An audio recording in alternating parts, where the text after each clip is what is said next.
Hi, everyone. Thank you for joining me. Today, let's talk about something that's hard to admit, but deeply human. Have you ever found yourself doing something again that you promised yourself you wouldn't do? Maybe you procrastinate, you pick a fight for no apparent reason, you flirt with those you're attracted to, even though you know it's going to lead to the kind of thing you don't need and you know you will regret. Maybe you cancel plans you actually wanted to go to and participate in. You said yes when everything inside you screams, don't do it. You eat when you're not hungry, stay when you should leave, and push people away when all you really want is closeness. Have you ever wondered why you do this? And then each time you tell yourself, I'll do better tomorrow, but you don't, and the cycle continually repeats itself. In the end, you're full of shame and self-hatred, that harsh inner critic that doesn't just say you messed up, it demands you are the mess. And that voice, it doesn't let you rest. It keeps you constantly full of anxiety, waiting for something to go wrong, convinced that you'll fail and that people will leave when they find out who you really are. Anxiety becomes the background noise of your life. It's your body trying to stay one step ahead so you don't feel powerless again. And maybe right now you live with that buzzing urgency every single day, and no one even knows. A buzzing urgency that feels like you always have to prove something or prevent something, like you have to know it all and have all the answers in every moment. Does any of that sound familiar to you? Anxiety, and this is something that rarely is talked about. Anxiety isn't just about what's happening around us, it's about what we believe about ourselves. When you've grown up believing you're unworthy, unlovable, or inherently wrong and not good enough, anxiety becomes a form of self-punishment. It's the mind's way of bracing for consequences it believes you deserve. Not because you actually deserve them, but because someone somewhere taught you to live like you don't matter.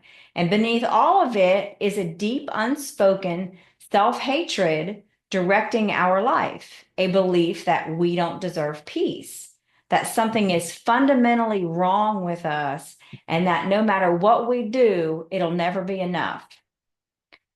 If this is sounding familiar, it's because these beliefs often still drive how you live without you even realizing it. The voice in your head says, what is wrong with me? Because deep down, you don't just feel like you've made mistakes. You feel like you are the mistake, like you're no good.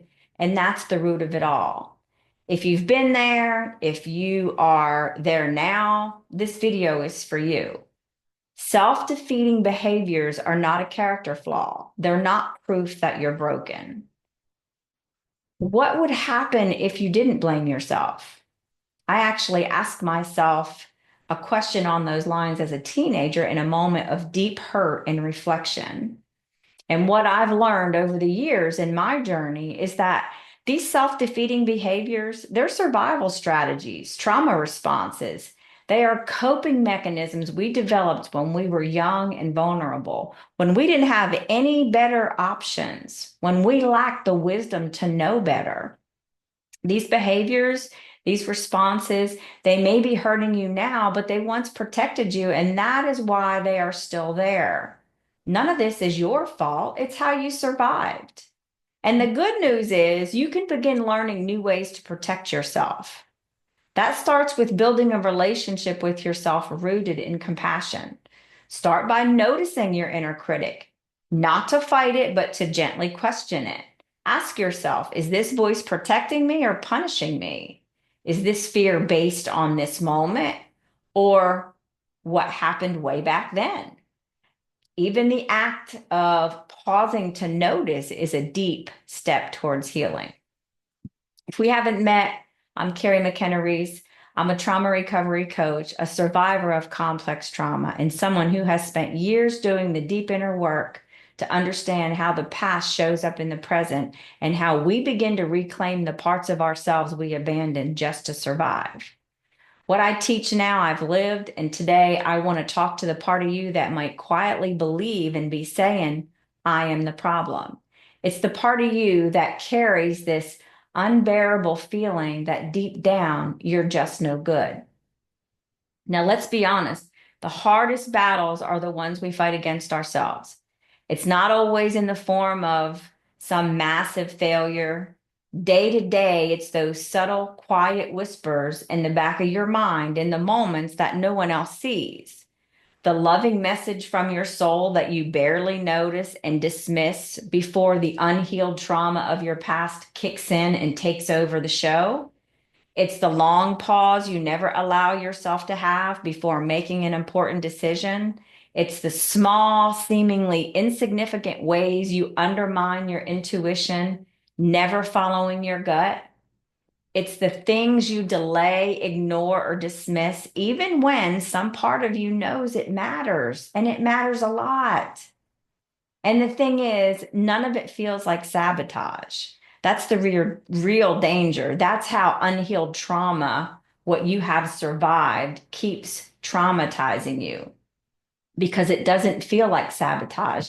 It feels like you're just being careful, like you're waiting for the right time, playing it safe, hoping at some point your day will come. But in reality, the behaviors have you playing it safe at your own expense. They have you shrinking into the familiar, playing small, right? They have you standing on the edge of your life, but never stepping in. They have you living in the shadow of who you were meant to be. Does that sound like you? Maybe that's where you're living today, right on the edge of your own life, afraid to fully step in it. So, how do you start to step in? One small step is practicing body safety. When you feel anxious or triggered, try placing your hand on your chest and saying, I'm allowed to feel this. I'm safe in this moment. You could also use grounding, like a grounding skill by gently pressing your fingertips together and focusing on the sensation. Notice the texture, the temperature, the pressure. Bring attention fully to that touch. You could also run cold water on your hands and focus on the sensation, the temperature, the movement, the feeling of it, anchoring you in the moment. You're not just calming your body, you're showing your nervous system that now is different from back then. And here's what most people don't realize: the roots of this go all the way back to our childhood, right? Growing up in an environment that's unsafe, invalidating, unpredictable, or full of pressure, we don't just walk away from bad memories. We walk away with an internal blueprint, right? A blueprint that tells us we're not good enough. We don't just walk away with bad memories. It's the same blueprint that might still shape your choices, your relationships, and how you talk to yourself today. It's a blueprint that says love is conditional, connection isn't safe, being myself isn't safe, I am bad, I'm not acceptable, I'm not worthy, and I don't deserve any better. And your nervous system, it adapts to that. We learn to fawn, to fight, to shut down, to disappear, to perform, to anticipate what everyone else needs before they even ask. We do all this as children. And that's not just a metaphor. It's how trauma lives in our body today, still. So deep inside of you, there is a younger version of you, an inner child that's trapped, bracing for impact. They are always alert, always ready, still waiting for the moment when love will hurt, when connection will cost too much, or when simply being yourself will lead to rejection because that was your childhood. I've heard from survivors who, like myself, didn't just internalize shame, they built their whole lives around it. One man told me that as a child, he was never told he was handsome, smart, or good at anything. His father berated him, his mother overlooked him, and as a young boy, he used to sit in the corner of his backyard imagining a different life, imagining being a different person entirely. That was survival. That was his nervous system trying to escape a reality that was never safe. He grew up, he was very successful, but that same wound led him to relationships rooted in fantasy and fear. Because when you grow up in a world that treats you like you're nothing, it's easy to believe that's all you're ever going to get.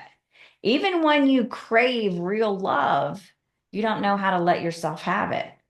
And that's where self-defeating behaviors are born, because our system is trying to avoid the pain it already knows too well.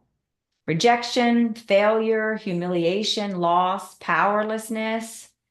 If that's been your story, it makes sense, but it doesn't have to be the end of your story.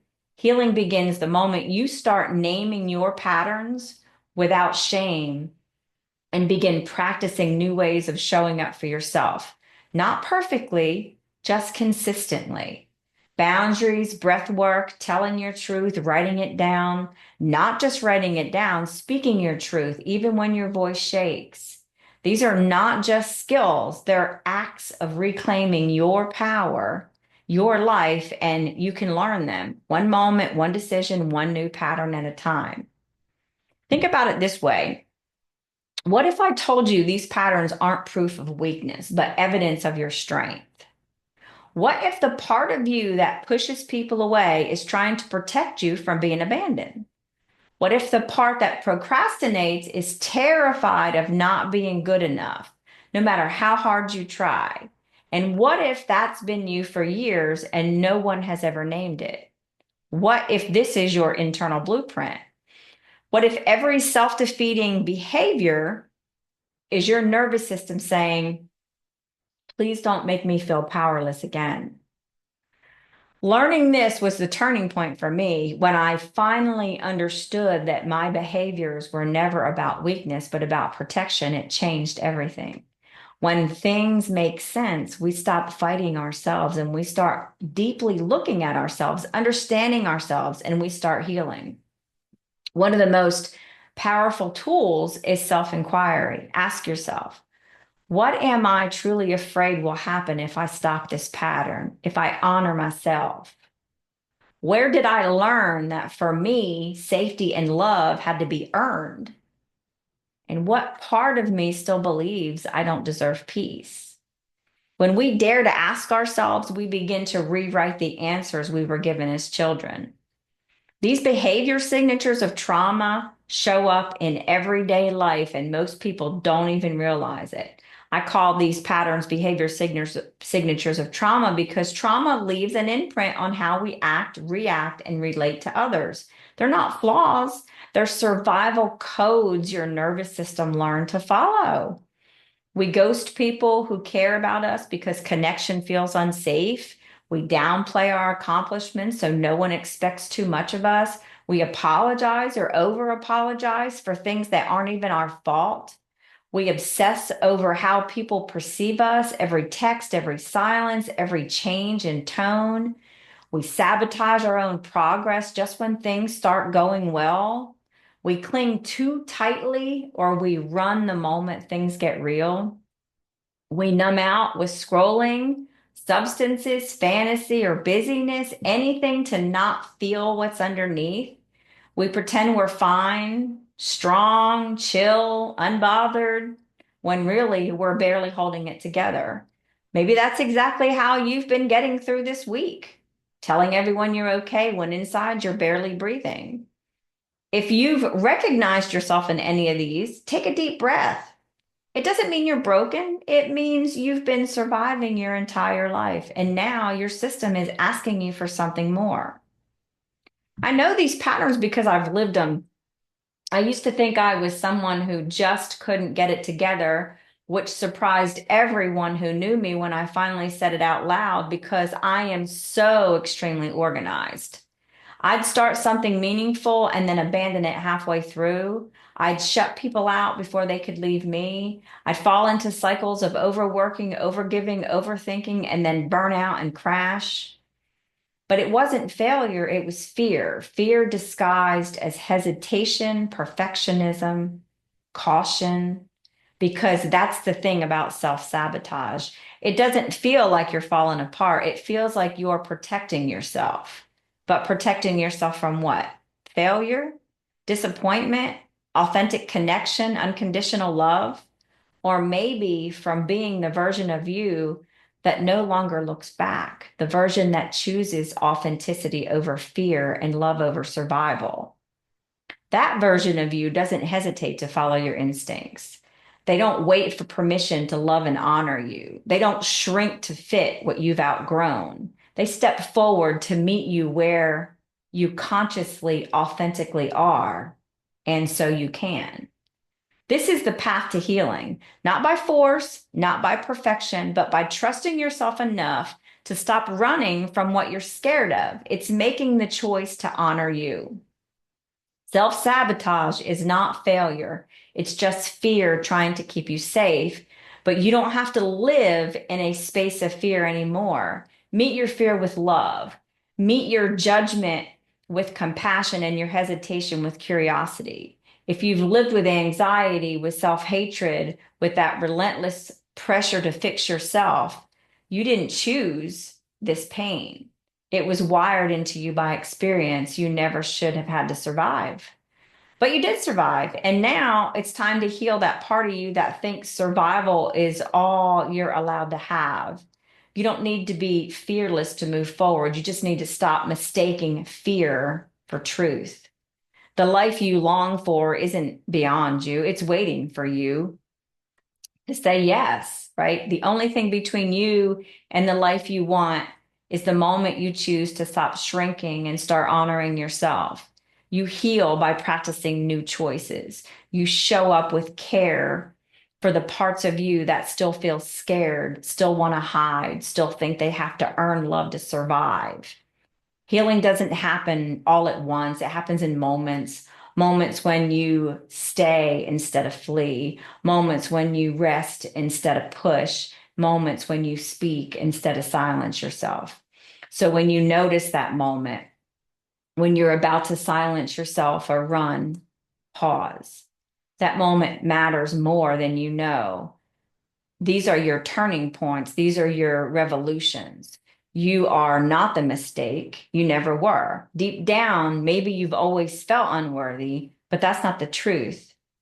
If this spoke to you, give yourself space to sit with it, journal, breathe, speak the truth out loud. Let today be a beginning for you. Thank you for watching. If you found this meaningful, please subscribe and share it with someone who may need it. And until next time, take care.